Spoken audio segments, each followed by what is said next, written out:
Welcome back to How to Cake It. I'm Yolanda, and this is Dasher. This week I made Christmas ornaments because it's almost Christmas. I can't even believe that. If you've been following along with How to Cake It, hopefully you've seen my other fun Christmas videos. I made a gingerbread house cake. I made Christmas cake cookie sandwiches, which I call cakeys, naturally. And I hope you've downloaded my Holiday Baking Hacks ebook. There's a special link in the book that leads you to a secret How to Cake It video. You can check it out in the link below. This is going to be our final holiday video, and I want to go out with a bang. Bang! Oh my God. I hope people don't watch this with earphones. That's all they watch it with. Oh, sorry. I'm sorry for those of you. Oh, Miss Johnson, would you like to answer your iMessage? It was an email. Oh. I wanted to make 3 different Christmas ornament cakes. I have 2 already iced and chilling in my fridge, but I want to walk you through how I got them to that stage with my 3rd ornament cake. I started by making a 3-inch portion of my favorite vanilla cake, but before I pour that batter into a 5-inch round sphere pan, I'm going to fold in some crushed candy cane. Yes, I did. I know.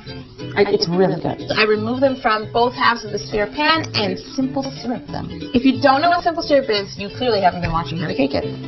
Welcome! Simple syrup keeps your cakes nice and moist, especially the type of cakes that take a while to decorate, so when your guests eat it, they'll think it came right out of the oven, Dasher. It's time for buttercream, but instead of my usual Italian meringue buttercream, I am making a whole egg buttercream. On top of that, I wanted my buttercream to have an eggnog flavor, so I flavored it with some brandy and some freshly grated nutmeg. I spread some of my eggnog buttercream on top of the bottom half of my sphere, and then I sandwiched the 2 spheres together, and then I crumb-coated the entire ball and put it in the fridge to chill. Once it's chilled, I need to ice my cake one more time as smoothly as possible, and then I let it chill again.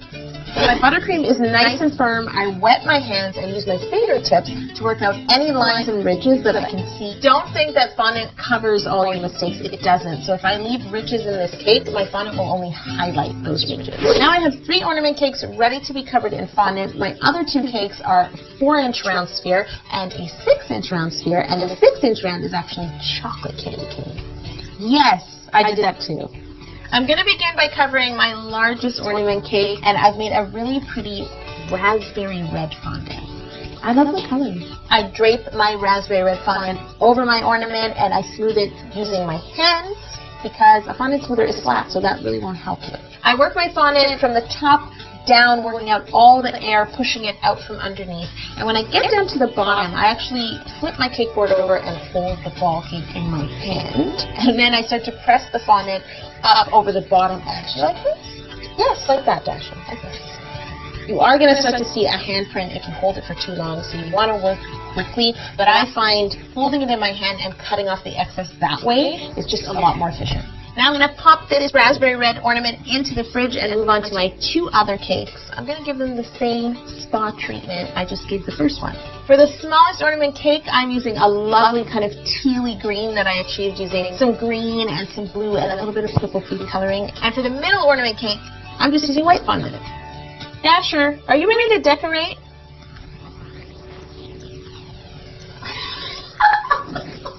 He is. Very subtle, Yolanda. I know. For the teal ornament cake, I'm making a snowflake pattern. When else am I going to use my snowflake cutter?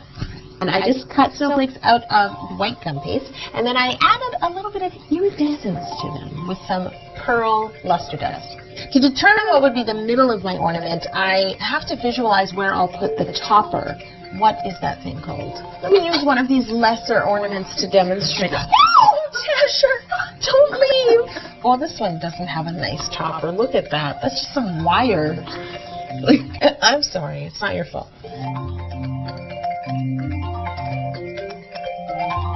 Now I'm going to cut out my smaller snowflakes, also give them a little bit of a luster, and then place them above and below the first band of medium snowflakes that I placed. I'll put this ornament in the fridge for now. We're going to add the topper later, and I'm moving on to my white ornament cake. The white is actually just a base for this cake because I'm giving it a really, really funky treatment. Oh yeah, it's a funky, funky Christmas.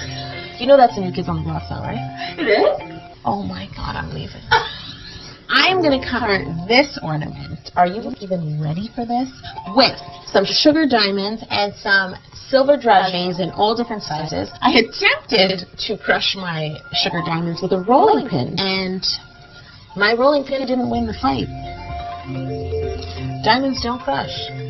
So I got out my food processor with a blade, and then I crushed my sugar diamonds. I now mix my gorgeous silver dragées into my crushed sugar diamonds, and I just give them a toss like a dragée salad. That's the salad that's not good for your teeth. To apply this mixture to my white ornament, I'm actually going to ice the ornament lightly in some white royal icing, and then just press all that goodness. I mean, it's so sparkly in the bowl already. It's going to look amazing on the ornament. Then I place that ornament in the fridge and move on to my final ornament, which is the gorgeous raspberry red. What I'm going to do is mix some gold luster dust with a little bit of clear alcohol. Do not use rubbing alcohol. You cannot use that. I use clear white rum. That's my preference. You can use lemon extract if you're worried about alcohol. However, the first ingredient in lemon extract is alcohol. Yes, I'm serious, Dasher. I take my beautiful golden rum and splatter my cake. I'm going Jackson Pollock on you. I got both the spray, and then I let my brush hit the cake and make rounded brush strokes. You know, Jackson Pollock was known for his brush strokes. I want to walk through the art gallery, dead serious, and be like, I know. Look at the brush. I'm going to pop my gorgeous Jackson Pollock masterpiece with its lovely brush strokes into the fridge and move on to making the toppers for all 3 ornament cakes. I begin by making the topper for my smallest ornament cake, which will be made out of white fondant. And what I'm going to do is roll out my fondant to be quite thick. I'm using a circle cutter that is 1 1/8 inch diameter. I use that cutter to cut out a really thick circle. I repeat the process of making the toppers for my other 2 ornament cakes.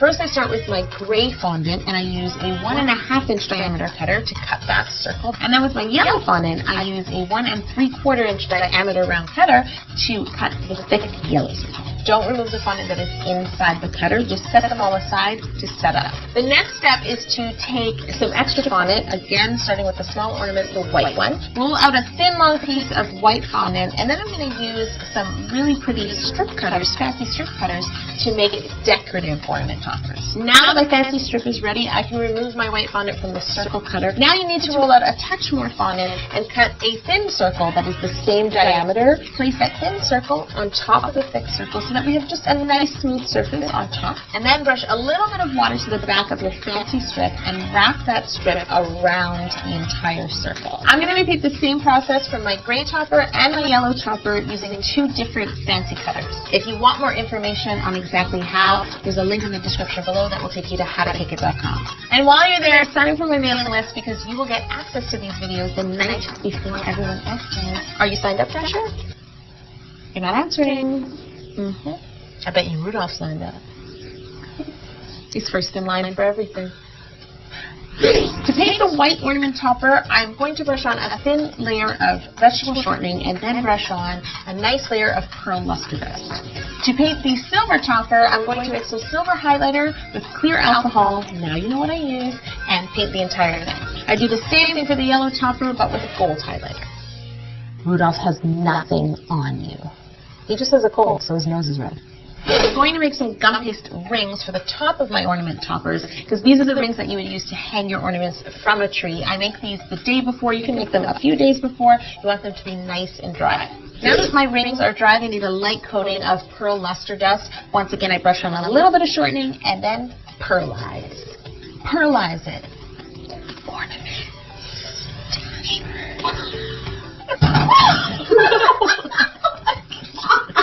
I'm going to add these toppers to each one of my ornaments.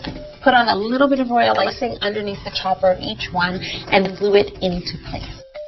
Then I take a sculpting tool that's pointy on the end and poke a hole in the middle of the top of each topper so I can press my ring down into that hole. I'm obviously going to hang these very heavy cake ornaments from a life-size, extremely heavy cake tree. That's totally going to happen.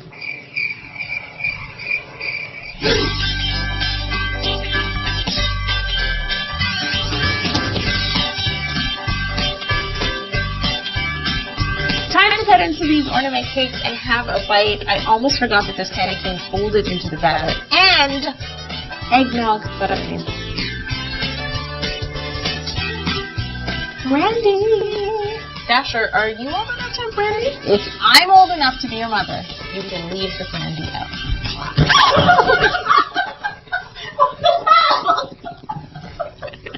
This has been my first How to Cake It Christmas. In fact, this has been my first year of How to Cake It. It's been such a crazy ride, almost 1 million subscribers. I can't believe that myself. It's the best Christmas gift ever.